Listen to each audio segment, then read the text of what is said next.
Hello friends, आइए एक और नया चैप्टर करते हैं। हम लोग रिवीजन करते हैं चैप्टर का जो काफ़ी इम्पॉर्टेंट है आपके एग्जामिनेशन पॉइंट ऑफ व्यू से, ठीक है।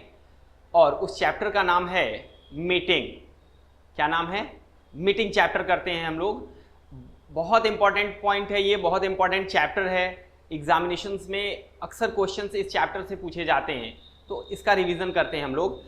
सबसे पहले हम आपको बताएं कि ये चैप्टर जो है कंपनीज एक्ट के 7th प्लेस पे आता है। चैप्टर नंबर 7, चैप्टर 7 जिसका नाम है मैनेजमेंट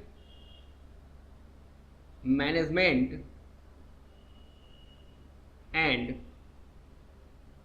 एडमिनिस्ट्रेशन।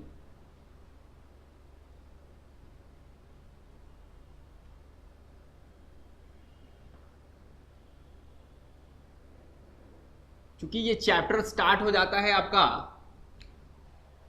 बहुत पहले ही, लेकिन हमें अपने मीटिंग के चैप्टर को पढ़ना है, तो इसलिए ये जो चैप्टर हमारे लिए स्टार्ट होगा वो स्टार्ट होगा सेक्शन 96 और सेक्शन 96 में बताया गया है about the annual general meeting. किसके बारे में? एनुअल जनरल मीटिंग के बारे में, कि कंपनी की एनुअल जनरल मीटिंग क्या होती है, जिसे हम शॉर्ट में कहते हैं AGM। क्या कहते हैं? AGM कहते हैं शॉर्ट में एनुअल जनरल मीटिंग को, ठीक है ना। सबसे पहले सर मीटिंग का मतलब क्या होता है? क्योंकि हम पहले जब मीटिंग करते थे तो इसके पहले मीटिंग में एक और मीटिंग हुआ करती थी, स्टैट्यूटरी मीटिंग, जिसके प्रोविजन को अब हटा दिया गया है, ठीक है ना, कंपनीज एक्ट 2013 से।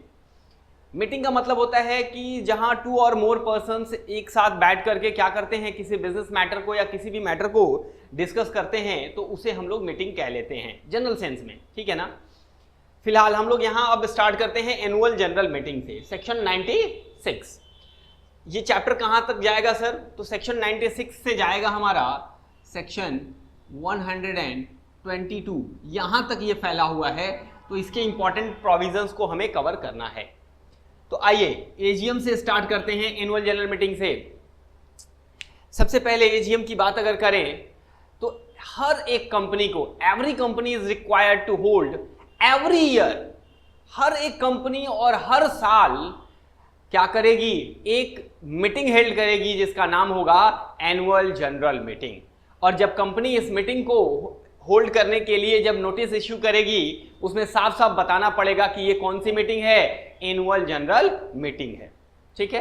तो हर साल, every year, every company is required to hold an annual general meeting, ठीक। सबसे इंपॉर्टेंट बात, there must not be a gap between 2 AGM, 1 AGM to 2 AGMs, next AGM, gap 15 month से ज्यादा का नहीं होना चाहिए, ये चीज ठीक है ना। तो 15 महीने से ज्यादा का 2 AGM के बीच में गैप नहीं होना चाहिए, और मीटिंग भी हर साल होनी चाहिए, ठीक। चलिए आगे। अब सबसे पहले फर्स्ट एनुअल जनरल मीटिंग कब होगी? फर्स्ट AGM की क्या डेट होती है, क्या टाइमिंग होती है? तो अगर हम फर्स्ट AGM की बात करें तो पहली AGM कंपनी के फाइनेंशियल ईयर क्लोज होने के कितने दिन? 9 मंथ्स, विद इन 9 मंथ्स हो जानी चाहिए। तो first AGM within 9 months from closure of financial year, ठीक है। और नेक्स्ट AGM या अदर देन फर्स्ट AGM, तो आप ऐसे बोल सकते हैं नेक्स्ट AGM। नेक्स्ट AGM कब होगा?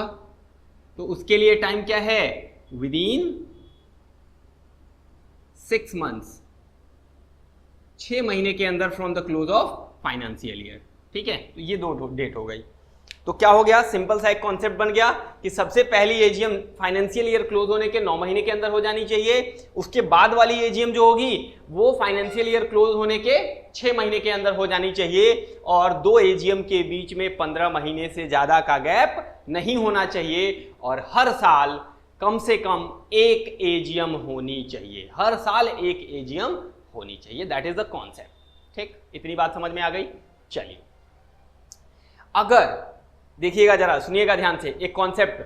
मैंने कहा हर साल एक एजीएम होनी चाहिए, लेकिन अगर पहली एजीएम फाइनेंशियल ईयर खत्म होने के 9 महीने के अंदर हो जाती है, इन दैट केस आपको फिर ये कॉन्सेप्ट पूरा करने की जरूरत नहीं है कि हर साल एक एजीएम हो जाए। क्यों? क्योंकि सबसे पहले फाइनेंशियल ईयर में, अगर सपोज ये फाइनेंशियल ईयर है आपका और इस ईयर में आपने बिजनेस स्टार्ट किया है, तो इस फाइनेंशियल ईयर के क्लोज होने के कितने महीने, 9 मंथ्स के अंदर आपको मीटिंग करनी है। तो क्या इस ईयर में आपने मीटिंग की? नहीं की ना, कोई प्रॉब्लम नहीं है। इसे एक्सेप्शन बना दिया गया कि अगर आपने इसके अकॉर्डिंग मीटिंग कर ली है तो इस फाइनेंशियल ईयर में पहले आपको मीटिंग हेल्ड करने की जरूरत नहीं होगी।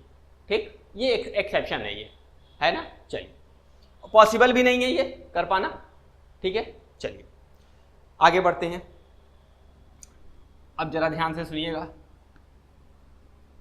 सर, ये जो मीटिंग होती है, इस मीटिंग में क्या टाइम होता है? तो इसके लिए स्पेशल रीजन बताना पड़ता है।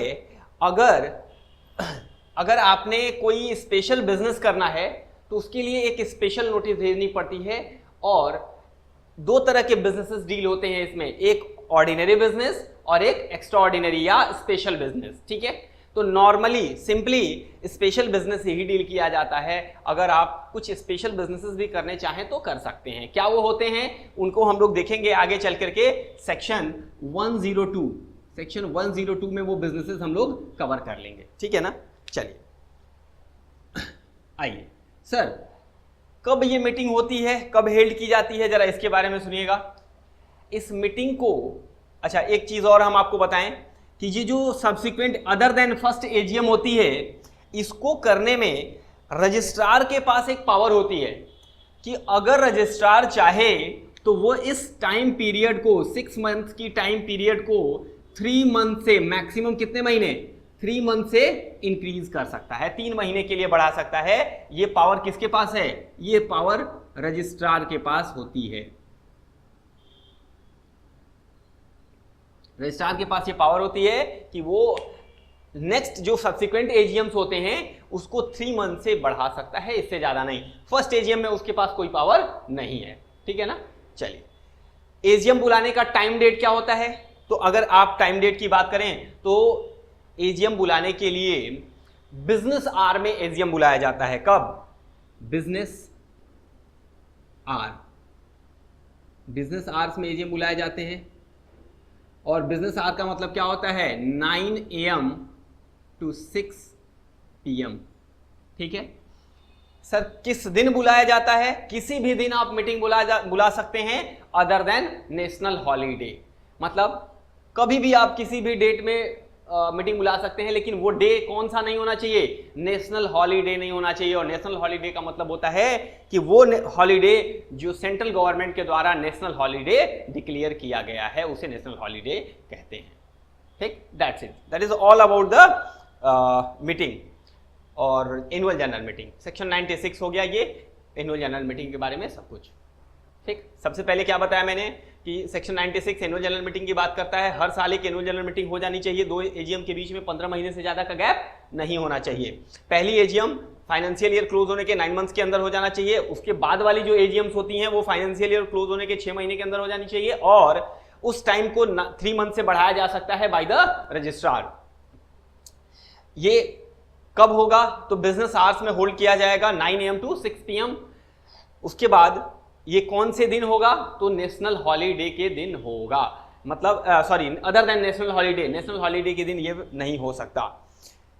अब अगर जरा ध्यान से सुनिएगा, सेंट्रल गवर्नमेंट अगर चाहे तो किसी को भी इस प्रोविजन से मुक्त कर सकती है। सेंट्रल गवर्नमेंट के पास ये पावर है, एग्जेम्प्ट कर सकती है कि आपको ये चीजें फॉलो करने की जरूरत नहीं है। ठीक, हाँ सर, ये बात समझ में आई। अब जरा समझने वाली बात क्या है, ये मीटिंग कहां होगी, प्लेस क्या होगा? तो प्लेस होगा कंपनी का रजिस्टर्ड ऑफिस। क्या होगा? कंपनी का रजिस्टर्ड ऑफिस प्लेस होगा, या किसी और प्लेस पर with in the city, town और विलेज जहां पर कंपनी का रजिस्टर्ड ऑफिस सिचुएटेड है। ठीक, लेकिन अगर वो कंपनी गवर्नमेंट कंपनी है, ध्यान से सुनिएगा, ये अमेंडमेंट है, कंपनी अगर गवर्नमेंट कंपनी है तो इस केस में हम या तो रजिस्टर्ड ऑफिस पे करें या और किसी प्लेस पे जो सेंट्रल गवर्नमेंट के द्वारा अप्रूव किया जाए। अगर अदर देन गवर्नमेंट कंपनी है तो उसी टाउन, सिटी या विलेज में जहां रजिस्टर्ड ऑफिस सिचुएटेड है, या तो रजिस्टर्ड ऑफिस पे करिए या रजिस्टर्ड ऑफिस के अलावा करिए। लेकिन अगर वो कंपनी गवर्नमेंट कंपनी है तो फिर सेंट्रल गवर्नमेंट जहां अप्रूवल देगी कि इस जगह पे होना है वहीं आप करेंगे, अदरवाइज कहीं नहीं कर सकते।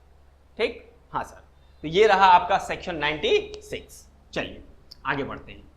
इसके बाद अगर हम बात करें सेक्शन 97 क्या है सर, तो सेक्शन 97 और सेक्शन 98, सेक्शन 97 और सेक्शन 98 ये दो सेक्शंस हैं।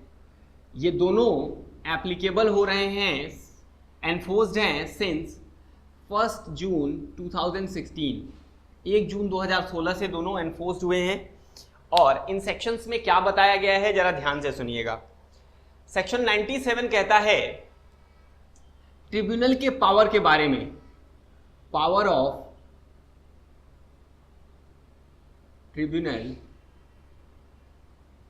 To call annual general meeting. क्या बोलता है? Power of tribunal to call annual general meeting.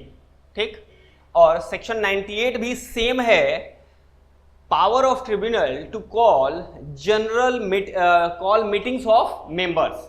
ठीक है, सेम दोनों पावर ट्रिब्यूनल के पास दी गई है। पहला है एनुअल जनरल मीटिंग बुलाने की पावर किसकी? ट्रिब्यूनल की। और दूसरा है मीटिंग्स बुलाने की other than annual general meeting, tribunal की power.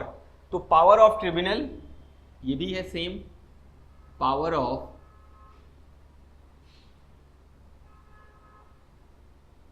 Tribunal to call meetings of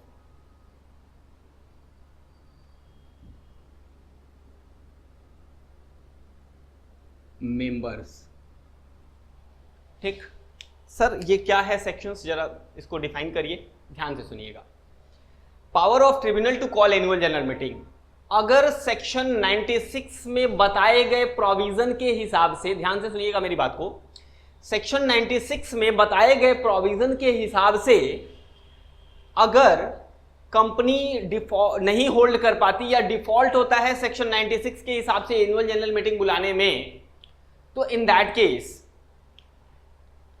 notwithstanding anything given in this act, Companies Act, or in the article of association of the company, company अगर section 96 में provide किए गए provision के हिसाब से meeting नहीं बुला पाती या डिफॉल्ट करती है मीटिंग बुलाने में, in that case notwithstanding anything contained in this act, companies act, मतलब कंपनीज एक्ट को अब ओवररूल करने जा रहे हैं। और आर्टिकल में भी आपने अगर कुछ लिख रखा है तो उसको भी ओवररूल करने जा रहे हैं, उसको भी हम नहीं मानने वाले हैं। और ध्यान से सुनिएगा, किसी भी मेंबर के द्वारा एप्लीकेशन देने पर ट्रिब्यूनल में कॉल, ट्रिब्यूनल खुद एनुअल जनरल मीटिंग बुला सकती है या may direct to call the meeting. कौन सी? Annual general meeting. आई बात समझ में कि अगर सेक्शन 96 के हिसाब से एनुअल जनरल मीटिंग बुलाने में कोई डिफॉल्ट किया जाता है, in that case company act को ओवररूल करते हुए, आपने कुछ आर्टिकल में प्रोवाइड कर रखा है उसको भी ओवररूल करते हुए, अगर किसी भी मेंबर के द्वारा एप्लीकेशन दिया जाता है ट्रिब्यूनल को, तो ट्रिब्यूनल क्या करेगी? खुद या तो बुला देगी या डायरेक्शन दे देगी to call annual general meeting. ठीक, और उस एनुअल जनरल मीटिंग में यह भी डायरेक्शन दिया जा सकता है कि अगर एक भी मेंबर आइदर पर्सनली और बाय प्रॉक्सी, क्या प्रॉक्सी होता है आगे हम लोग पढ़ लेंगे। प्रॉक्सी का मतलब होता है कि अगर किसी मेंबर की जगह कोई और आना चाहता है मीटिंग में प्रेजेंट होने के लिए तो उसे प्रॉक्सी बोलते हैं। ठीक है, तो वो मेंबर अपॉइंट कर सकता है। तो मेंबर खुद पर्सनली या प्रॉक्सी अगर एक भी प्रेजेंट रहता है तो उस मीटिंग को एक वैलिड मीटिंग मान लेंगे। ठीक है, और इस सेक्शन 97 में होल्ड किए गए एनुअल जनरल मीटिंग को सेक्शन 96 वाला ही एनुअल जनरल मीटिंग मानेंगे। पक्का है? तो ये रहा आपका सेक्शन 97। चलिए सेक्शन 98 क्या है? सेक्शन 98 है कि पावर ऑफ ट्रिब्यूनल, अगर किसी भी कारण से, ध्यान से सुनिएगा, सेक्शन 98 की बात कर रहे हैं, अगर किसी भी कारण से for any reason it is impracticable to call a meeting, a general meeting other than annual general meeting, क्योंकि एजीएम के लिए तो यहां दे दिया गया है, तो एनुअल जनरल मीटिंग के अलावा अगर कोई मीटिंग बुलाने में भाई किसी भी कारण से ये इम्प्रैक्टिकेबल हो जाता है कि नहीं बुला पाएंगे, चाहे बुलाना, मीटिंग को कॉल करना, होल्ड करना या कंडक्ट करना उस मैनर में जिस मैनर में इस एक्ट में प्रोवाइड किया गया है, अगर कंपनीज एक्ट में प्रोवाइड किए गए मैनर में मीटिंग को बुलाना, होल्ड करना या कंडक्ट करना किसी भी कारण से अगर इम्प्रैक्टिकेबल है, तो अब जरा ध्यान से सुनिएगा, ट्रिब्यूनल सुओ मोटो, ट्रिब्यूनल क्या कर सकती है? Suo motu, sir suo motu मतलब खुद बुला सकती है, या on an application by director और मेंबर, कंपनी के डायरेक्टर या मेंबर के द्वारा एप्लीकेशन देने पर खुद बुलाया जा सकता है या एप्लीकेशन देने पर बुलाया जा सकता है। मींस कंपनी क्या करेगी? डायरेक्शन देगी, बुलाएगी एक्स्ट्रा ऑर्डिनरी जनरल मीटिंग, और फिर इस एक्स्ट्रा ऑर्डिनरी जनरल मीटिंग में जो डायरेक्शन दिया जा रहा है उसमें भी इंक्लूड किया जा सकता है कि अगर कोई एक भी मेंबर पर्सनली या बाय प्रॉक्सी अवेलेबल होता है तो उसे हम क्या मान लेंगे? प्रॉपरली कन्वेन्ड मीटिंग मानेंगे कि मीटिंग प्रॉपरली हेल्ड की गई है, ठीक है ना, मीटिंग को मान लेंगे। ये पक्का है? हाँ सर, यहां तक समझ में आ गया। तो ये रहा आपका सेक्शन 98। चलिए आगे बढ़ते हैं हम। अब देखिए जरा सेक्शन 99 क्या है? हाँ सर, सेक्शन 99, सेक्शन 99 है, ये बात करता है पनिशमेंट की। किस चीज की बात करता है? सेक्शन 99 बात करता है पनिशमेंट की। कैसी पनिशमेंट? अगर पनिशमेंट दी जाएगी अगर कोई डिफॉल्ट होता है in complying with the provisions of section 96, 97, 98। Section 96, section 97 and section 98, इन तीनों सेक्शंस के प्रोविजंस को कॉम्प्लाई करने में या ट्रिब्यूनल के द्वारा दिए गए डायरेक्शन को ना पूरा किया जा रहा है, पूरा किए जाने में कोई कॉन्ट्रावेंशन हो रही है, तो इन दैट केस क्या हो सकता है? कंपनी को, किसको? कंपनी को, और कंपनी के साथ साथ company and every officer, company and every officer of the company shall be liable for a penalty, और वो पेनल्टी हो सकती है may be up to 1 lakh, 1 lakh रुपए तक की पेनल्टी लग सकती है। एंड यहां तक कि ये बस इतना ही नहीं, 1 लाख तक की पेनल्टी लगेगी, और क्या होगा? अगर डिफॉल्ट कंटिन्यू रहता है तो 5000 पर डे के हिसाब से, पर डे के हिसाब से for the period for which default continue, जितने दिन तक डिफॉल्ट कंटिन्यू रहेगा 5000 रुपए पर डे के हिसाब से वो पेनल्टी इंपोज होती रहेगी। ठीक? हाँ सर। तो कितने सेक्शन हो गए? Section 96, 97, 98 and 99। आइए जरा फटाफट हम लोग कर लें सेक्शन 100। क्या है सर? सेक्शन 100 क्या है? सेक्शन 100 बात करता है, सेक्शन 96 एजीएम की बात करता है, तो सेक्शन 100 ईजीएम की बात करता है। किसकी बात करता है? EGM, extra ordinary general meeting. Sir extra ordinary general meeting का क्या मतलब होता है? ईजीएम का मतलब हम लोग ऑर्डिनरी मैन हैं, और अगर हम खली की बात करें तो वो क्या है? एक्स्ट्रा ऑर्डिनरी है, मतलब आम आदमी से हटके जो होता है वो एक्स्ट्रा ऑर्डिनरी होता है। तो उसी तरह से एक्स्ट्रा ऑर्डिनरी जनरल मीटिंग का मतलब होता है कि जो एनुअल जनरल मीटिंग नहीं है वो क्या है, एक्स्ट्रा ऑर्डिनरी जनरल मीटिंग है।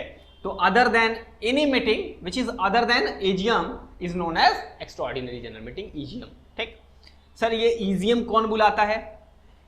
कोई भी बुलाता हो उस पर डिस्कस करेंगे, लेकिन इसमें कौन से मैटर डिस्कस होते हैं? तो सारे के सारे स्पेशल बिजनेस, इसका पर्पज ही होता है स्पेशल बिजनेस को डील करना। मतलब ये हुआ कि अगर हम लोग इसमें ऑर्डिनरी बिजनेस को डील करते हैं तो ऑर्डिनरी बिजनेस डील करने के लिए एजीएम बुलाना पड़ता है, लेकिन अगर हम एजीएम नहीं बुला पाते क्योंकि साल में एक एजीएम होनी है, तो अब एक एजीएम अगर बुला रहे हैं तो सारे काम एक ही एजीएम में नहीं हो जाएंगे, तो हमें उसके लिए क्या करना पड़ता है? अगर टाइम टू टाइम अलग अलग जॉब परफॉर्म करना है, अप्रूवल्स लेनी है, तो हम एक्स्ट्रा ऑर्डिनरी जनरल मीटिंग बुला सकते हैं। ठीक, कौन बुलाएगा एक्स्ट्रा ऑर्डिनरी जनरल मीटिंग? तो सबसे पहला किसके पास पावर होती है? बोर्ड ऑफ डायरेक्टर्स के पास पावर होती है सबसे पहले कि board extra ordinary general meeting बुला सकती है। दूसरा,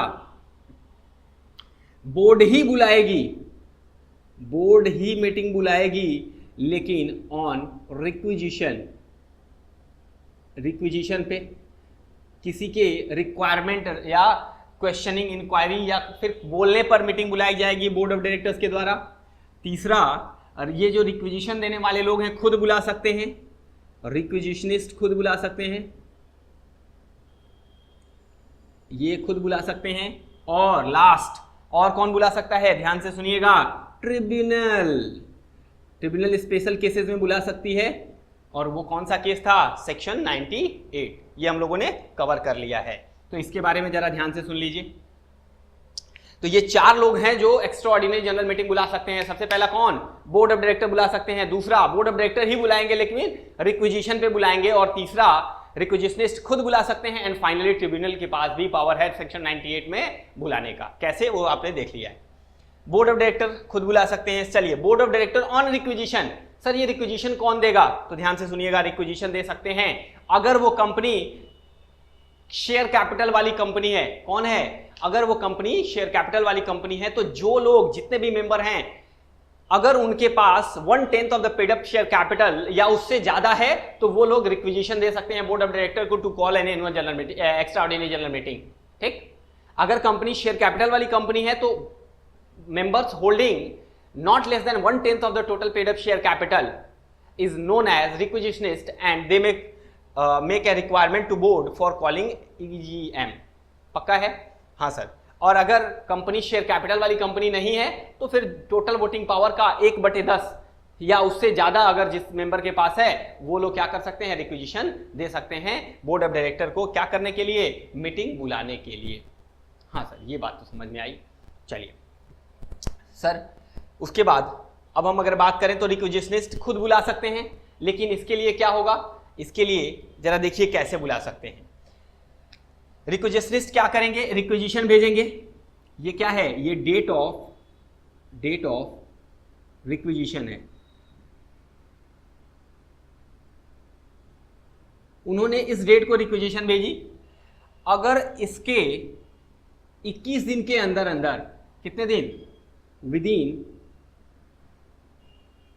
21 डेज, अगर इसके 21 दिन के अंदर अंदर बोर्ड ऑफ डायरेक्टर्स ने मीटिंग बुलाने के लिए प्रोसीड नहीं किया, ध्यान से सुनिएगा वर्ड्स मैं क्या यूज कर रहा हूं, 21 डेज के अंदर अंदर रिक्विजिशन को डिपॉजिट करने के 21 दिन के अंदर अंदर बोर्ड ऑफ डायरेक्टर्स को प्रोसीड करना है to call for the meeting. Proceed word use मैंने किया है, बुलाना वर्ड कॉल यूज नहीं किया है मैंने। प्रोसीड करना है उनको। और अगर उन्होंने, प्रोसीड का मतलब क्या? नोटिस सेंड कर देना।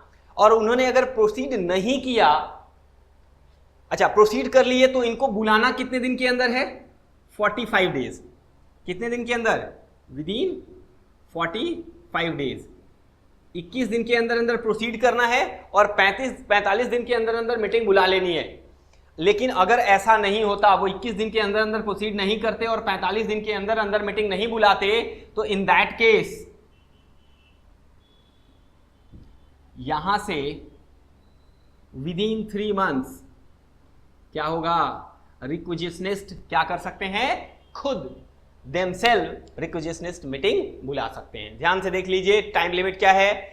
बोर्ड ऑफ डायरेक्टर्स को 21 दिन के अंदर अंदर प्रोसीड करना है मीटिंग बुलाने के लिए, और 45 दिन के अंदर अंदर मीटिंग बुला लेनी, और अगर इस टाइम पीरियड के अंदर मीटिंग नहीं बुलाई जाती तो रिक्विजिशनिस्ट क्या कर सकते हैं, खुद वो मीटिंग बुला सकते हैं। और अगर रिक्विजिशनिस्ट खुद मीटिंग बुला रहे हैं तो इस केस में ध्यान रखना है आपको कि वो जो भी खर्चे करेंगे वो कंपनी से खर्चे ले सकते हैं। और वो कौन से होंगे रिक्विजिशनिस्ट, जिनके पास वोटिंग पावर हो, जो वोट देने के पावर रखते हैं वो लोग करेंगे ऐसा, और खर्चे को वो कंपनी से रिकवर कर सकते हैं। और कंपनी क्या करेगी, वो डायरेक्टर जिन्होंने डिफॉल्ट किया है उन्हें जो सेक्शन 197 के हिसाब से जो उन्हें रेम्युनरेशन वगैरह मिलना है उसमें से कंपनी डिडक्ट कर लेगी डायरेक्टर्स के। ठीक है, तो ये रहा आपका एक्स्ट्राऑर्डिनरी जनरल मीटिंग, और ट्रिब्यूनल के बारे में हम लोगों ने देख लिया है। बोलिए, चलें आगे। हाँ सर, चलिए। इसके बाद सेक्शन 98 100 हो गया। इसके बाद सेक्शन 101, सेक्शन 101 101 सर क्या है, ये है आपका नोटिस। क्या है, सेक्शन 101 है, नोटिस के बारे में बोलता है। क्या कहता है ये सेक्शन, ये कहता है कि हर एक मीटिंग को बुलाने के लिए every meeting, sir every meeting का क्या मतलब, चाहे वो एनुअल जनरल मीटिंग हो या एक्स्ट्रा ऑर्डिनरी जनरल मीटिंग हो, हर एक मीटिंग को बुलाने के लिए 21 क्लियर डेज की नोटिस देनी पड़ेगी कंपनी को। नोटिस कौन भेजता है, कंपनी के बोर्ड ऑफ डायरेक्टर्स भेजते हैं, उनके पास पावर होती है नोटिस भेजने की। और कम से कम क्लियर 21 डेज, साफ साफ सुनिएगा, क्लियर 21 डेज का मतलब होता है 25 डेज। ये कैसे हो जाएगा, इसके लिए जरा समझना पड़ेगा। क्लियर 21 डेज का मतलब होता है कि जिस दिन आपने नोटिस सर्व की उस दिन को उसमें इंक्लूड नहीं करेंगे, और जिस दिन मीटिंग होनी है उस डेट को भी उसमें इंक्लूड नहीं करेंगे, और 2 दिन का टाइम लगता है नोटिस को पहुंचने में। मतलब ये सर्विस पीरियड कहा जाता है, 2 दिन का टाइम ये रख लेते हैं। तो 2 दिन वो, एक दिन जिस दिन नोटिस भेजते हैं और जिस दिन मीटिंग होती है 4 दिन, तो 21 क्लियर डेज प्लस 4 डेज, ये मिला करके टोटल 25 डेज का टाइम लेना होता है। मतलब अगर आपको 26 तारीख को मीटिंग भेजनी है, मीटिंग करनी है, तो क्या करना है, 25 दिन का टाइम लगेगा ना, तो 25 दिन का टाइम लेकर के ही मीटिंग सेंड करना है। पक्का है, सॉरी नोटिस सेंड करना है। ये हो गया। ये जो 21 क्लियर डेज बताया जा रहा है, इसका यहां पे आप 14 डेज यूज करेंगे अगर वो कंपनी सेक्शन 8 कंपनी है। सेक्शन 8 कंपनी है तो उसके लिए केवल और केवल 14 क्लियर डेज, और वहां भी ये जो 4 दिन का पीरियड है वो ऐड होगा। तो 14 क्लियर डेज किसके लिए होगी, सेक्शन 8 कंपनी के लिए, और उसके अलावा बाकी कंपनीज के लिए 21 क्लियर डेज की नोटिस जानी है। सर नोटिस में क्या लिखा रहेगा, तो नोटिस में यही लिखा रहेगा कि मीटिंग कब होनी है, डेट, टाइम, आवर्स कब होने हैं, ये सारी चीजें लिखी रहेंगी। कौन सी मीटिंग है ये भी चीजें लिखी रहेंगी। नोटिस भेजेगा कौन, तो नोटिस भेजने का काम बोर्ड ऑफ डायरेक्टर्स का होता है। ठीक है ना। चलिए, तो ये बातें हम लोगों ने कर ली। सेक्शन 101 नोटिस तक कवर कर लिया। बाकी के जो सेक्शंस होंगे वो फिर आगे के लेक्चर्स में हम लोग कवर कर लेंगे रिवीजन में। ठीक है, okay, thank you so much.